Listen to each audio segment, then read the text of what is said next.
Beware the demagogue who knows everything, because nearly every demagogue ever has actually known nothing. Donald Trump is a demagogue. You tweet him that I just called him this. Then tweet him again, explaining to him what a demagogue is. This is a demagogue. Late last Saturday, a dumpster blew up on 23rd Street in New York. The perfect 2016 campaign analogy, of course. Also the perfect opportunity for Donald J. Trump demagogue to, per the definition, be, quote, a political leader who seeks support by appealing to popular desires and prejudices rather than by using rational argument. So he got off his plane in Colorado Springs and told the crowd there that a bomb went off in New York and nobody knows exactly what's going on. But boy, are we living in a time. We better get very tough, folks. We better get very, very tough. It's a terrible thing that's going on in our world, in our country, and we're going to get tough and smart and vigilant. Trump said this before any official had confirmed it was a bomb, before any expert could literally have any idea what was going on. He couldn't wait. He couldn't wait literally because he's a compulsive talker, a gossiping child. He couldn't wait metaphorically because he clearly knows terrorist attacks benefit him. He needs them. Alone in this country, to him, they are preferable to, you know, no more terrorism.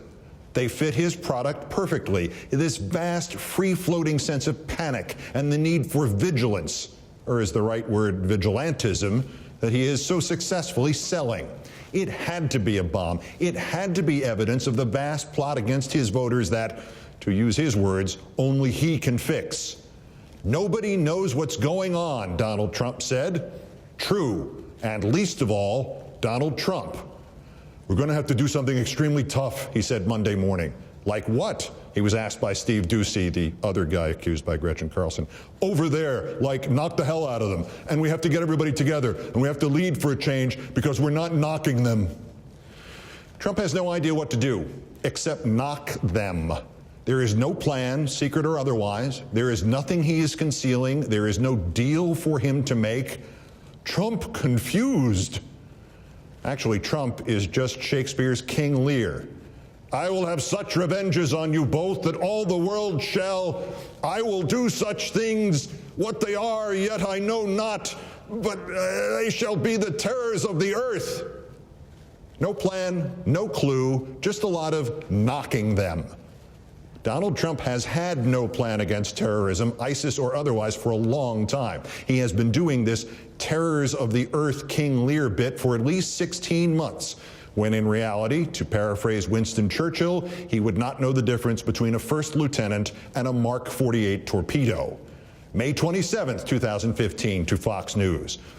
I do know what to do, and I would know how to bring ISIS to the table, or beyond that, defeat ISIS very quickly, and I'm not going to tell you what it is tonight.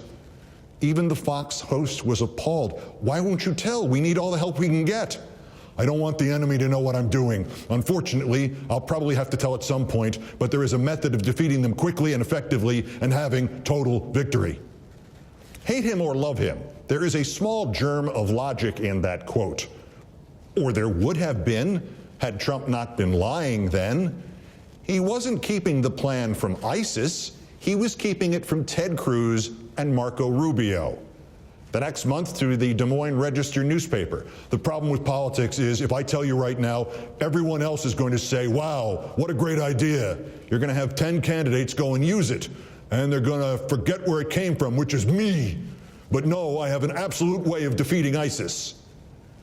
Because Trump's plan to defeat ISIS was an absolute way, but he would keep it a secret for a year and a half rather than tell America's generals right then in June 2015. So instead, we have the June beheading in France, the November Paris attacks at the Bataclan and the stadium and the restaurants, the German attacks, the San Bernardino attack last December. All of those would not have happened if Donald J. Trump, super genius, had said, this will work, General, even if he demanded public credit for it afterwards, which he would have gratefully gotten.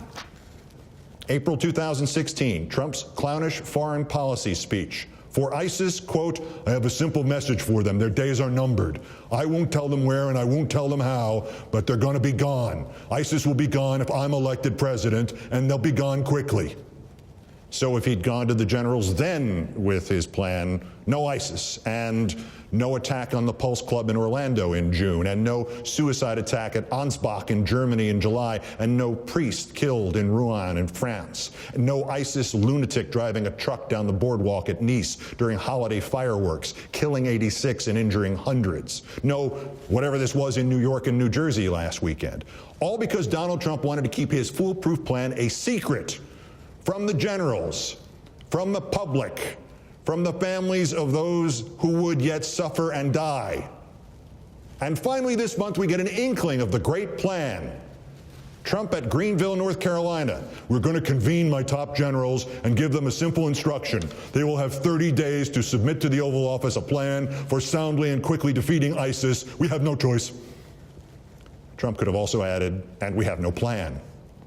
The secret plan, the foolproof plan, the absolute way of defeating ISIS plan, the one he wouldn't tell, and thus hundreds of people who could have been saved by it, I guess, were instead murdered. The one he alone could devise because, as he has said, he knows more about ISIS than the generals. The big plan is to tell the generals they have 30 days to think up a big plan. Trump had no plan. He has no plan. He will have no plan. He is not a leader. He is not tough. He is not concerned about ISIS except as a sales tool to get your vote.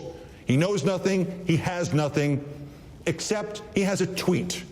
Once again, someone we were told is okay turns out to be a terrorist who wants to destroy our country and its people. How did he get through system? Well, my understanding about that is his grandfather emigrated here from Bremen in 1885, and then he changed the family name from Drumpf to what it is now, and the guy you're referring to is that man's grandson. Donald Trump is our national shame.